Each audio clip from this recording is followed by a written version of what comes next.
Cassette 1, Side 2. Practice Test 2. You will hear a number of different recordings, and you will have to answer questions on what you hear. There will be time for you to read the instructions and questions, and you will have a chance to check your work. All the recordings will be played once only. The test is in 4 sections. Write all your answers in the listening question booklet. At the end of the test, you will be given 10 minutes to transfer your answers to an answer sheet. Now turn to section 1 of your question booklet.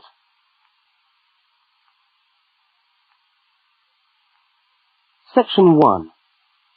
In this section, you will hear 2 overseas students, Kate and Lukey, being interviewed by a university counsellor. First look at questions 1 to 5.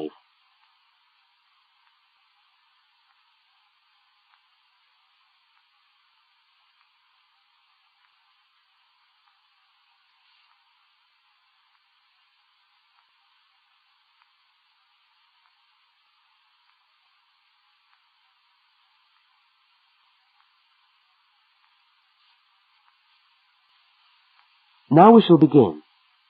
You should answer the questions as you listen, because you will not hear the recording a second time. Now listen to the first interview with Kate and complete the notes by filling in the numbered spaces 1 to 5.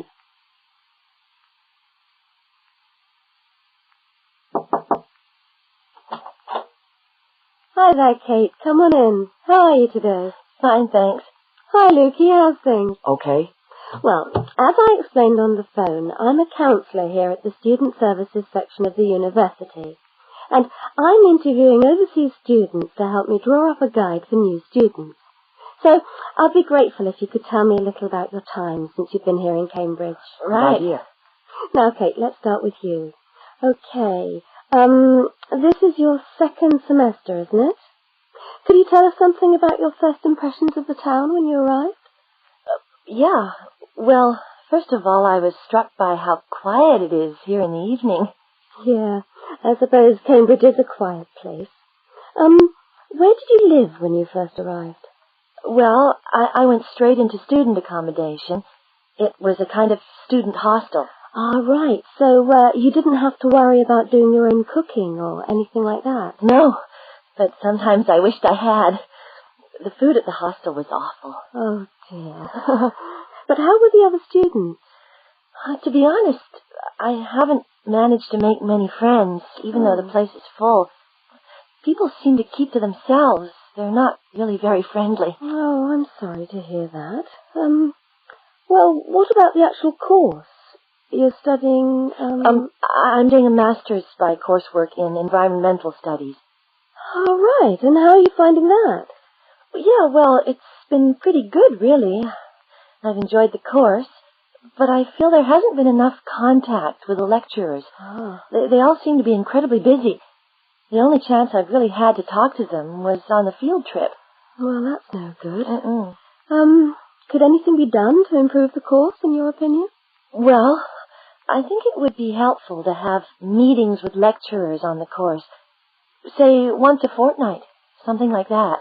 Regular meetings? Uh-huh. Yes, that could certainly help. Now, Kate, we'll come back to you in a minute, but I'd just like to ask Lukey some questions.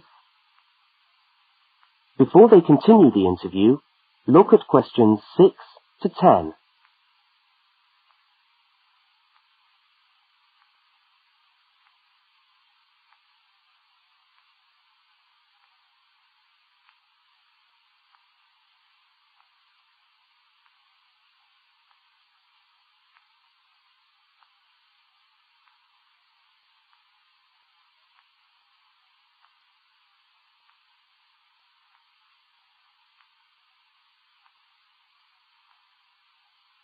As you listen to the rest of the interview, complete the notes.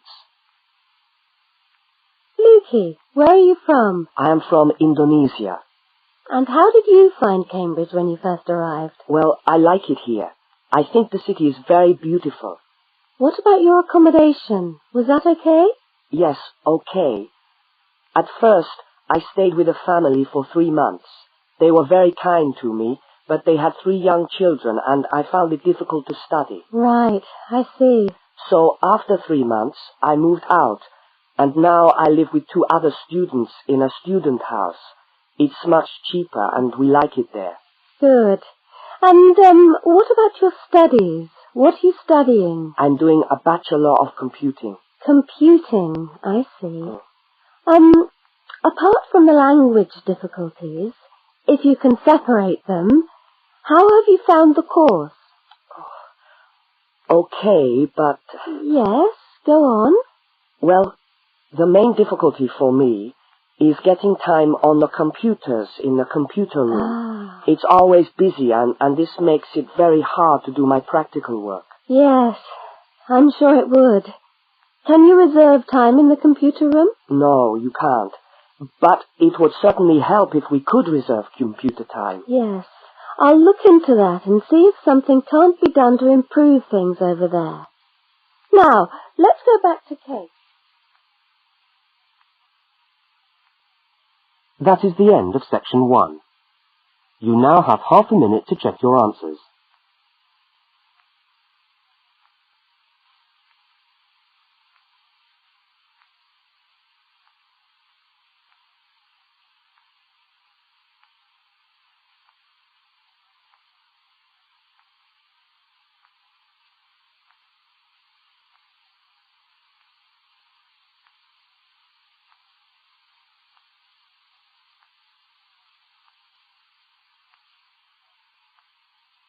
Now turn to section 2.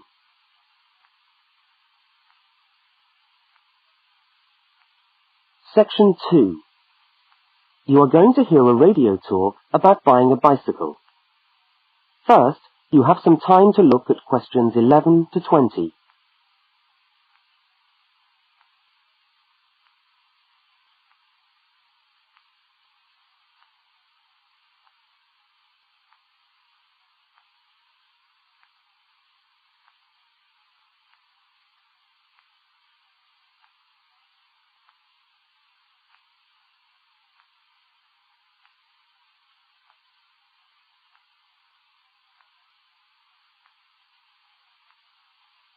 Now listen to the first part of the talk and complete the notes by filling in the numbered spaces 11 to 20.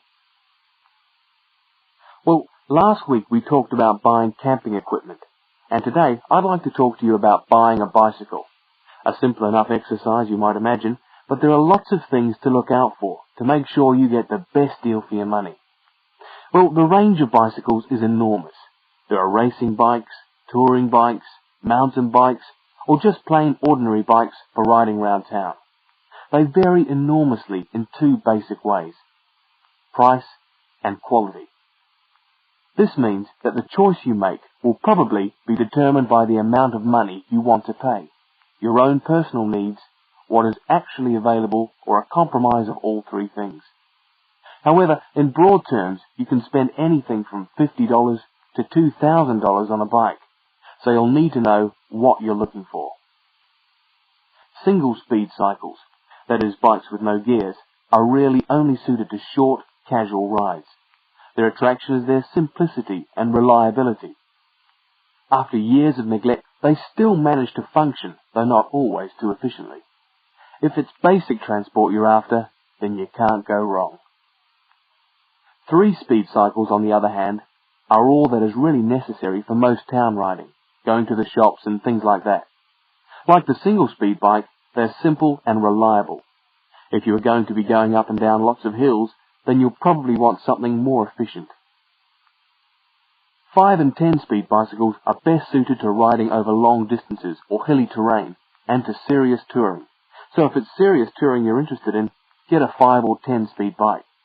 However, it's worth remembering that the difference in price between a 5 and 10-speed cycle is usually very little, and so it's well worth paying that little bit extra to get the 10-speed one.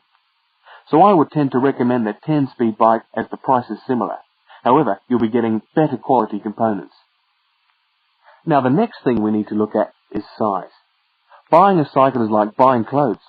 First of all, you find the right size, and then you try it on to see if it fits. Contrary to what you might imagine, the size of the cycle is not determined by the size of the wheels, except in children's cycles, but by the size of the frame. So you'll need to measure the length of your legs and arms to get a frame that is the right size for you. Well, that's all from Helpful Hints for today. That is the end of section 2. You now have half a minute to check your answers.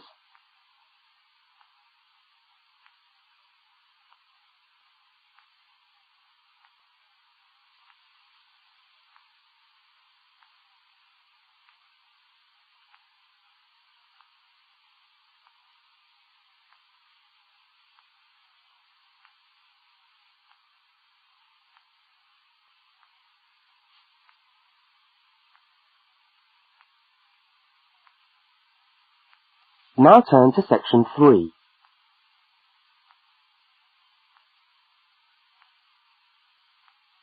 Section 3. In this section, you will hear a conversation between two students, Fiona and Martin, talking about a tutorial topic.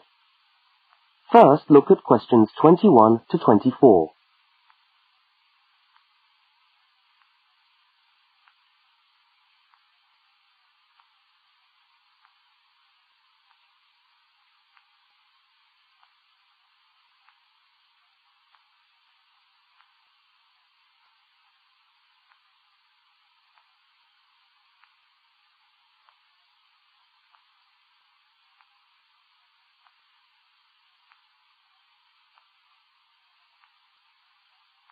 Now listen and answer questions 21 to 24. Hi there, Martin. How are you going with your Australian Studies tutorial paper? Oh, good. I finished it, actually. Lucky you. What did you do it on? I'm still trying to find an interesting topic. Well, after some consideration, I decided to look at the history of banana growing in Australia. Banana growing? Yeah, banana growing. Fascinating, I'm sure. Well, it's not as boring as you'd think. And I wanted to tie it into the work I've been doing on primary industries and the economy. Anyway, I bet there are a few things you didn't know about bananas. Such as? Such as the fact that bananas were among the first plants ever to be domesticated. Oh, really? Yeah, they're an extremely nourishing food. I suppose you're going to tell me the whole history of banana growing now, aren't you? Well, it'll be a good practice run for my tutorial next week. I'll do the same for you sometime. Okay, fire away. So where were these bananas first domesticated? According to my research, the Cavendish banana, which is a type of banana, and the first type to be cultivated here, actually originated in China, but they had a fairly roundabout route before they got to Australia. You mean they didn't go straight from China to Australia? No, they didn't. It seems that in 1826, bananas were taken from South China to England. I suppose they'd have made a welcome addition to the English diet. Yes, I'm sure. Well, apparently there was an English duke who was particularly fond of bananas, and he used to cultivate them in his hothouse, which is where you have to grow them in England, of course, because of the cool climate. And they became quite popular in the UK. So he was the one responsible for cultivating the Cavendish banana, which was then introduced into Australia. I see, and we've been growing them ever since. Yeah. Now look at questions 25 to 32.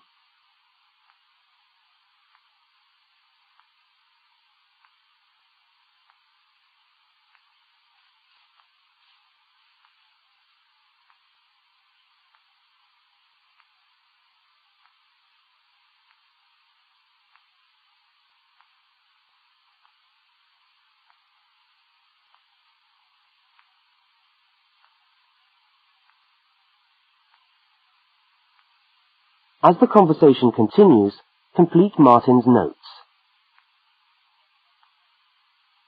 Are they hard to grow? Well, yes and no. To grow them in your garden, no, not really. But to grow them commercially, you need to know what you're doing. You see, you only get one bunch of bananas per tree, and it can take up to 3 years for a tree to bear fruit if you don't do anything special to it. But this period is greatly reduced with modern growing methods, particularly in plantations where you have perfect tropical conditions. Right. So what are you looking at? 1 year? 2 years? No, around 15 months in good conditions for a tree to produce a bunch of bananas. And once you've got your bunch, you cut the bunch and the plant down. So how do the trees reproduce then? Well, bananas are normally grown from suckers, which spring up around the parent plant, usually just above the plant. They tend to like to grow uphill, or at least that's the common wisdom. So that's why banana plantations are usually on hillsides, is it? Yeah, they grow best like that. That's interesting. If you plant them in rich soil and give them plenty of water at the beginning of summer, then they should be well advanced by the beginning of winter, when growth virtually stops. But in a country like England, they're hard to grow. Although you can grow them in a hothouse. But in Australia, it's not difficult. No, though even here, the growers put plastic bags around the bunches to protect them and keep them warm. If you go up to the banana growing districts, you'll see all these banana trees with plastic bags on them. But how do they stop the bananas going bad before they reach the shops? Well, the banana bunches are picked well before the fruit's ripe. Once you cut the bunch, the bananas stop growing, but they do continue to ripen. The interesting thing is that once one banana ripens, it gives off a gas which then helps all the others to ripen. So they pretty much all ripen within a few hours of each other. Amazing. So do we export lots of bananas overseas to Europe and Asia, for instance? Well, oddly enough, no.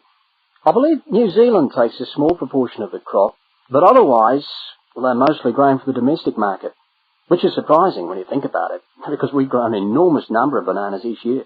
Yes, well, thank you for all that information. I'm sure the tutorial paper will go really well. You certainly seem to have done your research on the subject. Let's hope so.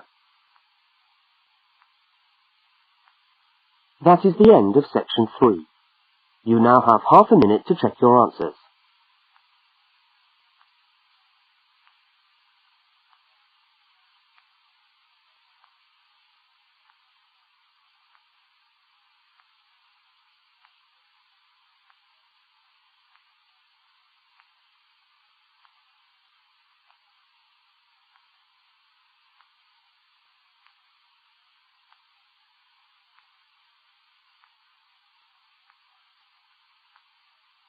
Now turn to section 4.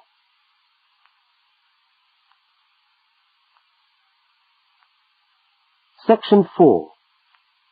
You are going to hear part of a public lecture for new students. First, look at questions 33 to 35.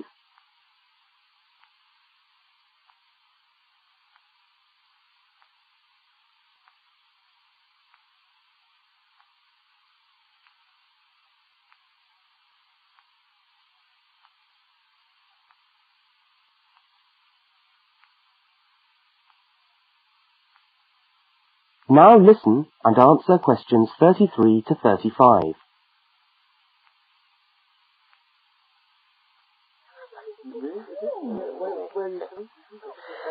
Good morning everyone, and welcome to our regular lecture on health issues.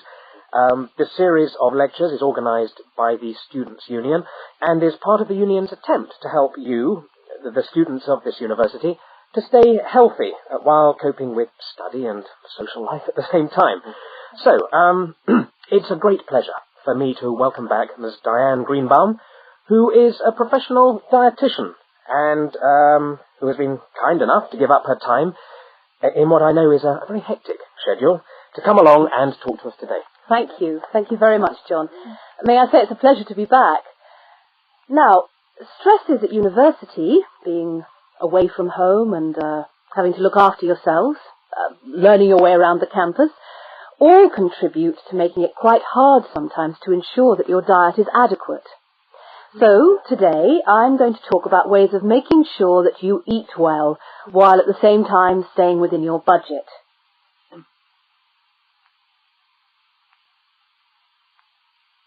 Now look at questions 36 to 41.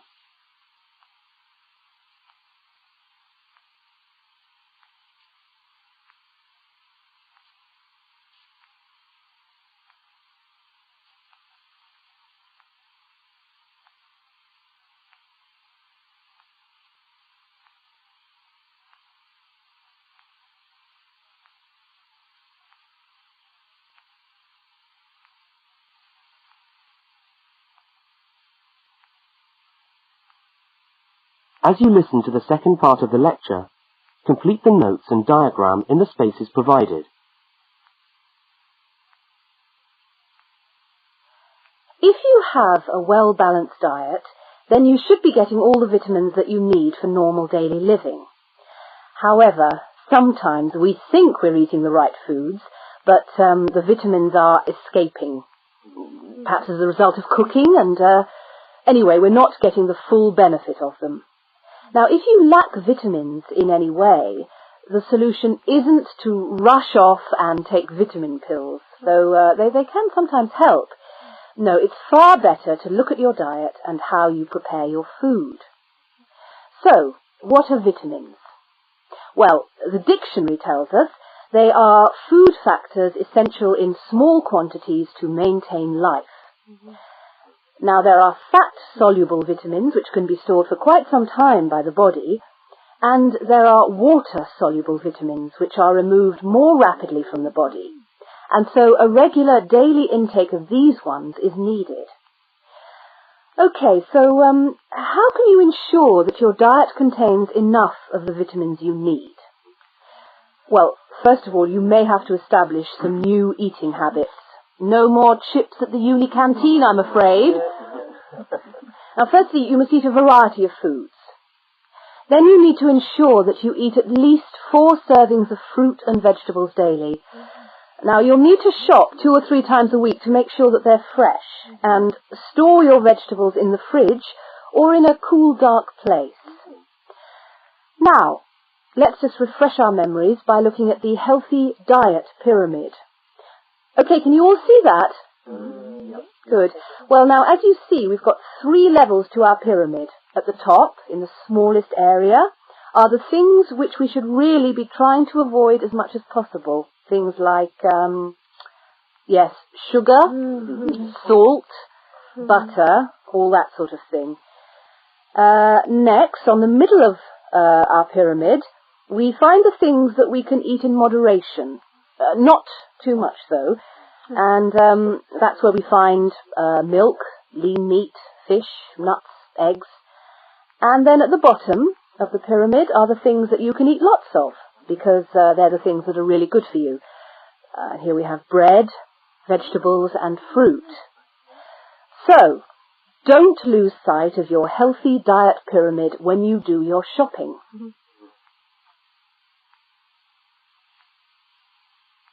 That is the end of section 4. You now have half a minute to check your answers.